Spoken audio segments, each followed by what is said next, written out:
రాజ్తో పెళ్లి తర్వాత నుంచి సమంత కొత్తగా కనిపిస్తున్నారు. తాజాగా ఈ అగ్రనటి చేసిన కామెంట్స్ వైరల్ అవుతున్నాయి. మరి ఇక వివరాలు చూసుకున్నట్లయితే చైతూతో విడాకుల తర్వాత ది ఫ్యామిలీ మ్యాన్ వంటి వెబ్ సిరీస్లను తెరకెక్కించిన దర్శకుడు రాజ్ నిడుమూరుతో సమంత ప్రేమలో పడ్డారు. అప్పటికి రాజ్కు పెళ్లైందని సమంత రాజులు పబ్లిక్ గానే తిరుగుతుండటంతో వారి బంధంపై మీడియా కోడే కూసింది. రాజు ఎక్కడ ఉంటే సమంత అక్కడ ఉండడం, వీరిద్దరి మధ్య సన్నిహిత్యం మరింత పెరుగుతుండటంతో జనాలు కూడా అనుమానిస్తూనే ఉన్నారు. తొలుత తాము మంచి ఫ్రెండ్స్ మాత్రమేనని, అంతకు మించి ఏం లేదని ఇద్దరు పుకార్లను ఖండించారు. అయితే చివరికి అందరూ అనుమానించిందే జరిగింది. రాజ్ను త్వరలో పెళ్లి చేసుకోబోతున్నట్లు సమంత హింటించింది. తనకు ఎంతో ఇష్టమైన కోయంబత్తూర్లోని ఇషా ఫౌండేషన్లోని భూతశుద్ధి వివాహం అనే ప్రక్రియ ద్వారా వీరిద్దరూ ఒకటయ్యారు.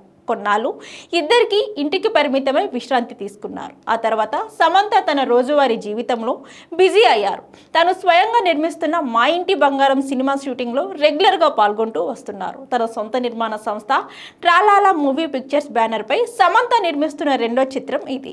నందిని రెడ్డి దర్శకత్వం వహిస్తుండగా రాజ్ నిడుమూరు ఈ సినిమాకు క్రియేటివ్ ప్రొడ్యూసర్గా వ్యవహరిస్తున్నారు. ఇక తాజాగా ఈ సినిమా విడుదల తేదీని సమంత అధికారికంగా ప్రకటించారు. సమ్మర్ కానుకగా మే 15వ తేదీన మా ఇంటి బంగారం విడుదల కానుంది. అలాగే లాంగ్ గ్యాప్ తర్వాత సమంత నటిస్తున్న సినిమా కావడంతో తెలుగు ప్రేక్షకులు ఉత్కంఠ ఎదురు చూస్తున్నారు. ఈ సినిమాలో ఆమె ఓ మధ్యతరగతి గృహిణిగా నటిస్తున్నట్లు టాలీవుడ్ వర్గాలు చెబుతున్నాయి. ఇక సంతోష్ నారాయణన్ సంగీతాన్ని అందిస్తుండగా గుల్హన్ దేవయ్య మరియు దివంగత్ మరియు గౌతమి శ్రీముఖి తదితరులు నటిస్తున్నారు. కాగా సోషల్ మీడియాలో యాక్టివ్గా ఉండే సమంత తన సినిమాలు, షూటింగ్స్, ఇతర వ్యక్తిగత విషయాలను అభిమానులతో పంచుకుంటూ ఉంటారు.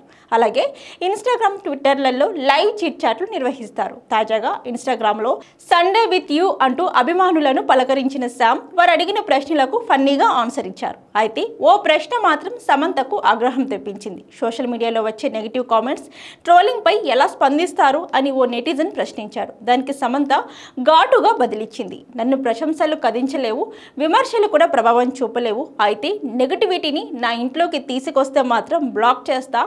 నా స్పేస్ను క్లీన్గా ఉంచుకుంటా. మీలాంటి వారికి నా దగ్గర చోటు ఇవ్వను. అలాగని నేను బాధపడ్డానని కాదు అని సమంత తేల్చి చెప్పారు. ప్రస్తుతం ఆమె వ్యాఖ్యలు సోషల్ మీడియాలో వైరల్ అవుతుండగా నెటిజన్లు రకరకాలుగా కామెంట్స్ పెడుతున్నారు.